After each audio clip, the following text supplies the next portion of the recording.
আজকের লেকচারে আমি আলোচনা করব আইসো ইলেকট্রন, আইসো ডায়াফার এবং আইসো স্টার নিয়ে। তো এই ধরনের কোশ্চেনগুলি আসলে এমসিকিউতে সচরাচর দেখা যায়, বিভিন্ন ইউনিভার্সিটিতে এসেই থাকে। তো আমরা এখন দেখি আসলে এগুলি কি আসলে। তো প্রথমত আইসো ইলেকট্রন দেখব।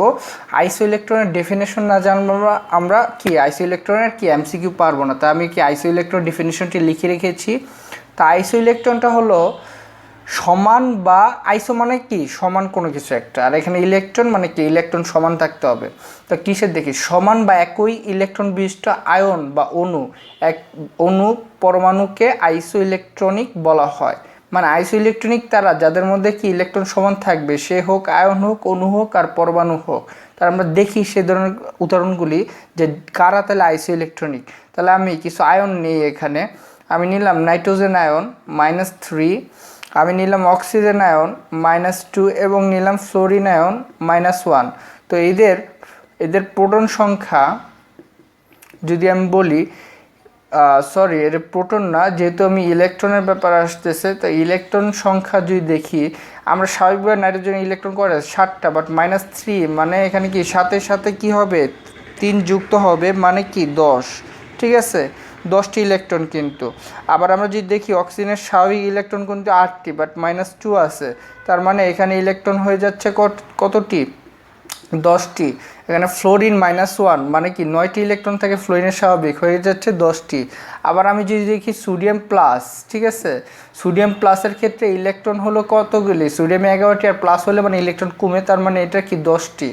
আবার আমি যদি ম্যাগনেসিয়ামের দেখি কতটি ইলেকট্রন, +2 যদি দেয় আয়ন, তাহলে কি ইলেকট্রন থাকবে 10টি, কারণ কি টোটাল ইলেকট্রন 12টি, আর কি -2 চলে গেছে, মানে +2 ইলেকট্রন, মানে কি +2 যদি আয়ন হয় তার মানে 2টি ইলেকট্রন মানে চলে গেছে, তার মানে 10টি। আবার যদি দেখি আমি কি নিয়নের ক্ষেত্রে ডিরেক্ট 10টি ইলেকট্রন। ঠিক আছে, তো এখন ব্যাপারটা হলো এই যে fluorine, neon, magnesium, oxygen -2 ion, nitrogen -3 ion, এরা সবার কি একটা আইসো ইলেকট্রনিক। ঠিক আছে, এরা সবাই কি আইসো ইলেকট্রন, এবং এদের কি বলা হয় কি আইসো ইলেকট্রনিক। তো পরীক্ষা আসলে এখান থেকেই আসবে এমসিকিউ আইসো ইলেকট্রনিকের। তো আমরা শিখে ফেললাম আইসো ইলেকট্রনিকটা আসলে কি। এবার আমরা দেখব আইসো স্টার। যদি এখন আমরা দেখি আইসো স্টারটা, তাহলে আমরা আরও ক্লিয়ার হব এটা আসলে কি আইসো স্টার। তো আইসো স্টারটা হলো যে সকল অণুর মধ্যে, যে সকল অণুর মধ্যে সমসংখ্যক বা সমসংখ্যার পরমাণু ও সমসংখ্যক ইলেকট্রন থাকে,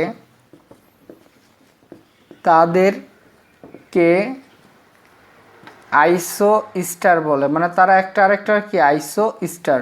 তার মানে এখন ডেফিনেশন থেকে এটা ক্লিয়ার হই আমরা যে সকল অণু হতে পারে, অণুর মধ্যে কি থাকবে পরমাণু থাকতে পারে।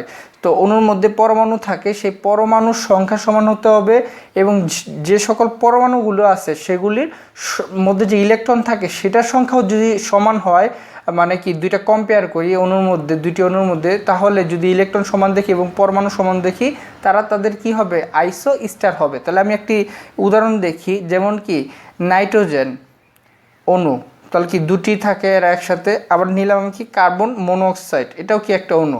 এবার দেখি এখানে কয়টি পরমাণু আছে। নাইট্রোজেনের মধ্যে এই 2টি পরমাণু দিয়ে একটি অণু গঠিত, তাহলে কি 2টি পরমাণু। এবং কার্বন মনোঅক্সাইডের ক্ষেত্রে কি কার্বন একটি পরমাণু আর অক্সিজেন একটি পরমাণু, তাহলে কি 2টি পরমাণু পেয়ে গেলাম এই অণুর মধ্যে, আবার কি এই অণুর মধ্যে নাইট্রোজেনের মধ্যে। তাহলে কি এরা বলতে পারি এরা কিন্তু পরমাণুর সংখ্যা সমান হয়েছে। এবার আমরা চিন্তা করি ইলেকট্রন সংখ্যা কিসের, এই পরমাণুদের। এখন পরমাণু কয়টা আছে 2টা, আমরা যে নাইট্রোজেন ইলেকট্রন কয়টা 7টা হয়ে থাকে, তাহলে 2টা হলে 7 প্লাস কত 7 মানে কত 14টি ইলেকট্রন হয়ে গেছে। এবার আমরা দেখি কার্বন মনোক্সাইডের ক্ষেত্রে, আমরা জানি কার্বনের টোটাল ইলেকট্রন সংখ্যা 6টি, ঠিক আছে, এবং অক্সিজেনের ইলেকট্রন সংখ্যা কয়টি 8টি, তাহলে কত হলো 14টি হয়ে গেল। তাহলে এরা দেখতেছি কি এরা এক পরমাণু সংখ্যাও সমান, ইলেকট্রন সংখ্যাও সমান, তাহলে এরা একটা আরেকটার কি আইসো স্টার। ঠিক আছে, এটা পরীক্ষায় আসার মতো। আইসো স্টারটা আরও বেশি ইম্পর্টেন্ট। ঠিক আছে, এবার যদি আমরা আরেকটি উদাহরণ, এটা আপনাদের বাড়ির কাজ থাকবে যে হাইড্রোজেন ক্লোরাইড ও কি ফ্লোরিন অণু এরা একজন আরেকজনের কি আইসো স্টার, এটা প্রমাণ করো। ঠিক আছে, যে খ নাম্বার কোশ্চেনে যে অ্যাডমিশন দিয়ে দেয় তাহলে প্রমাণ করে দেখাতে হবে, যেভাবে লিখেছি আমি সেভাবে দেখাতে হবে। এবার আমরা দেখব আইসো কি দেখব আমরা, আইসো ডায়াফার। তো আইসো ডায়াফারটা কি, যে সমস্ত, আগে ডেফিনেশনটা লিখতে হবে, যে সমস্ত মৌলের পরমাণুর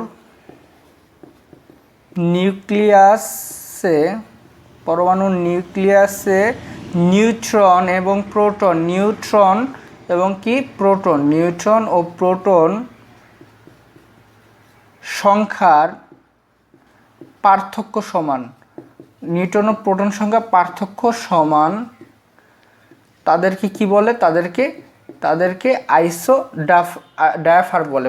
তার মানে কি বোঝাচ্ছে, যে সমস্ত মৌলের পরমাণু, মানে একটি মৌল যদি নেই, সে মৌলের পরমাণুটার মধ্যে যে নিউক্লিয়াসে যে নিউট্রন থাকে এবং প্রোটন থাকে, সেই নিউট্রন ও প্রোটনের পার্থক্য বলছে। পার্থক্য মানে এই দুইটার বিয়োগফলের যে মানটা থাকবে সেই মান যদি সমান হয় বিভিন্ন মৌলের ক্ষেত্রে, তাহলে ওই বিভিন্ন মৌলগুলি একটা আরেকটা কি হবে, আইসো ডায়াফার হবে। তাহলে আমরা দেখি এরকম উদাহরণ যে কোনগুলি আসলে আইসো ডায়াফার, পরীক্ষা যেগুলি আসার মতো। যেমন আমি যদি লিখি যে পটাশিয়াম এবং লিখলাম ফ্লোরিন, আমরা জানি পটাশিয়ামে ইলেকট্রন সংখ্যা কত, 19টি। এবার যদি 39 লিখলাম এখানে, এবং ফ্লোরিনে কি 19 এবং 9, মানে কি ইলেকট্রন কয়টি আছে, 9টি আছে। এবার যদি আমরা বলি তাহলে প্রোটন সংখ্যা যদি বের করি, পি প্রোটন, এখানে তাহলে কি প্রোটনও 19টি হবে, এবং কি যদি ফ্লোরিনের ক্ষেত্রেও কি প্রোটন সংখ্যা কি কত হবে, 9টি হবে। এখন আমাদের জানা দরকার কি নিউট্রনের ব্যাপারটা কি, আমরা জানি উপরের সংখ্যাটি যেটি থাকে এটা কি এই সংখ্যাটি দ্বারা কি এ বোঝায়, এবং কি নিচে যে সংখ্যাটি থাকে সেটা কি বোঝায়, আমরা বুঝি সাধারণত পারমাণবিক সংখ্যা জেড। ঠিক আছে, তাহলে এ জেড যদি আমরা এর থেকে জেড যদি কি মাইনাস করি তাহলে কি নিউট্রন সংখ্যা পেয়ে যাব। তাহলে এখন 39 থেকে 19 যদি বাদ দিই তাহলে হয়ে যাচ্ছে কত, 20। ঠিক আছে, এই তো আমরা পার্থক্য পেয়ে গেলাম। ঠিক আছে, পার্থক্য পাইনি, মানে বিয়োগফল পেয়েছি। 39 থেকে কত 19-এর বিয়োগফল, ওই পার্থক্য একই কথা। আবার যদি 19 থেকে 9 বিয়োগ করি তাহলেও কি আমরা নিউট্রন সংখ্যা পেয়ে যাচ্ছি। তাহলে নিউট্রন সংখ্যা কত পাচ্ছি এখানে, 10। ঠিক আছে, এবার আসি যে আমাদের আইসো ডায়াফার হলে কি বলেছে, এবং প্রোটন এবং নিউট্রনের কি হবে, ইলেকট্রন সংখ্যার পার্থক্য দেখতে হবে। ঠিক আছে, পার্থক্য যদি সমান হয় দুইটা মৌলের, ফ্লোরিন এবং কি পটাশিয়াম, তাহলে এরা একজন আরেকজনের কি হবে, আইসো ডায়াফার হবে। তাহলে পটাশিয়ামের ক্ষেত্রে যদি বলি নিউট্রন আছে 20টি, প্রোটন আছে 19টি, তাহলে কত, অ্যান্সার 1 আসলো পার্থক্য। ঠিক আছে, নিউট্রন এবং প্রোটনের। এবার আসি যে ফ্লোরিনের ক্ষেত্রে আসি, ফ্লোরিনের 10টি হলো কি নিউট্রন এবং 9টি হলো প্রোটন, তাহলে পার্থক্য কত, 1। তাহলে এদের পার্থক্যগুলি পটাশিয়াম এবং কি ফ্লোরিনের নিউট্রন এবং প্রোটনের পার্থক্যগুলি সমান সমান, তাহলে এরা একজন আরেকজনের কি আইসো ডায়াফার। তো আজকে যে লেকচারটি দিলাম যে আইসো ডায়াফার, আইসো স্টার বা আইসো ইলেকট্রনিক, এখান থেকে যদি কোশ্চেন আসে এগুলি আসবে, এবং এগুলি ভেরি ভেরি ইম্পর্টেন্ট কোশ্চেন। ঠিক আছে, এগুলি ঘুরে ফিরে দিয়ে থাকে। তো আজকের লেকচার পর্যন্তই, আল্লাহ হাফেজ।